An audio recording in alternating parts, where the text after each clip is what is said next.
Jaipur heritage में mayor के बाद डिप्टी मेयर का पद भी कांग्रेस की झोली में गया।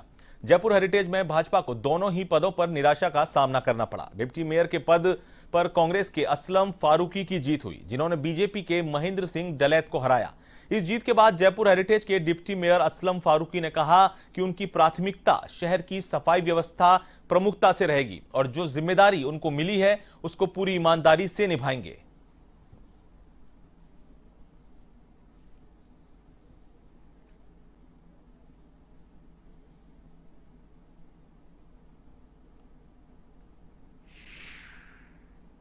बिल्कुल, देखिए, एक बार फिर बीजेपी को आज असफलता हासिल लगी है। मेयर के चुनाव में भी कांग्रेस को सफलता मिली, 56 वोट मिले थे और आज फिर डिप्टी मेयर के चुनाव में कांग्रेस को 56 वोट मिले। बीजेपी को बड़ी उम्मीद थी कि क्रॉस वोटिंग हो सकती है, कुछ पार्षदों की नाराजगी का फायदा बीजेपी को मिल सकता है, लेकिन किसी तरह की कामयाबी बीजेपी को नहीं मिली है। हमारे साथ हैं मेयर और डिप्टी मेयर दोनों, उनकी प्रतिक्रिया जानते हैं। क्या कहेंगे मैडम, अब मेयर के साथ डिप्टी मेयर भी कांग्रेस का बन चुका है? बिल्कुल, राज्य सरकार हमें हमारी ही सरकार है, मेयर हमारा है, डिप्टी मेयर हमारा है। इससे राजस्थान सरकार को जो 2 साल में उन्होंने काम देखा उससे और बेहतर करने को मिलेगा, देखने को। असलम फारूकी जो डिप्टी मेयर बने हैं वो भी हमारे साथ हैं। असलम जी, क्या कहेंगे, अब क्या प्राथमिकताएं रहेंगी शहरी सरकार के? आप डिप्टी मेयर बन गए हैं।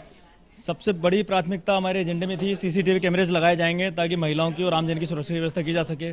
शहर की 4 दीवारी की जितनी भी सिविल लाइन्स हैं उनको बदलने की पूरी कोशिश की जाएगी, क्योंकि बार बार समस्या आती रहती है। इसके अलावा जो सफाई की और अतिक्रमण की जो समस्या है उस पर एक विशेष स्तर पर कार्रवाई करने की कोशिश करेंगे ताकि इससे लोगों को निजात मिल सके। वर्ल्ड हेरिटेज में परकोटा शामिल हो गया, इस धरोहर को संरक्षित रखना एक बड़ी चुनौती होगी आपके? बिल्कुल बिल्कुल, जयपुर के हेरिटेज को लुक को बरकरार रखते हुए हम इस सारे काम को करेंगे और जयपुर को इंशाल्लाह वर्ल्ड की फर्स्ट क्लास वर्ल्ड सिटी बनाएंगे।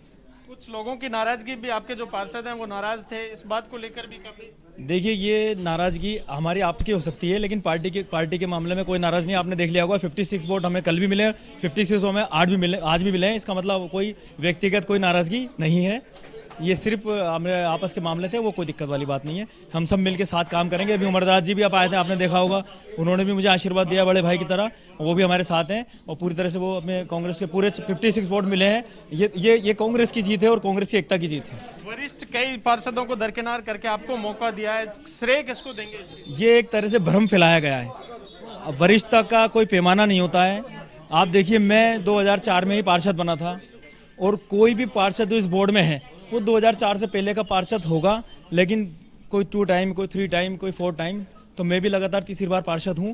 लेकिन लास्ट टाइम जब महिला वार्ड हो गया था, इस वजह से मैं चुनाव नहीं लड़ पाया था, तो लेकिन मैं पब्लिक में और संगठन में सक्रिय था, लगातार पब्लिक और संगठन का कार्य कर रहा था। इसका मतलब हमारा पैमाना लगभग बराबर सही है। अब उसको नापे के आप किस तरह से नापते हैं, आपके भाव पर है। उनसे जो वरिष्ठ है उनसे आपसी समन्वय बना रहेगा, आपको लगता है? बिल्कुल समन्वय बना रहेगा। ये तो आप समझ लीजिए कि हमने जो कैंप लगाया था, अभी 6-7 दिन का जो हमारा कैंप चल रहा था नए पार्षदों का, उन सब ने इस बात पे एग्री किया है कि सब आपका जो व्यवहारिक है वो सब उससे प्रभावित हुए हैं। तो मेरे से तो लगभग सभी प्रभावित होते हैं, इसलिए कोई इशू नहीं है।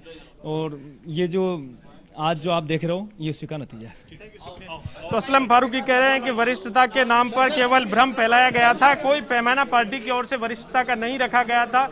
वो भी तीसरी बार पार्षद बने हैं और उन्होंने, पार्टी ने जो मौका दिया है उनको, उनकी उम्मीदों पर पूरी तरह से खरा उतरूंगा। और हेरिटेज में जो वर्ल्ड हेरिटेज में शामिल हुआ है परकोटा, उस धरोहर को संरक्षित रखने के पूरे प्रयास करेंगे। वीडियो जर्नलिस्ट रामकिशन सैनी के साथ दिनेश कसाना, A1 टीवी, जयपुर।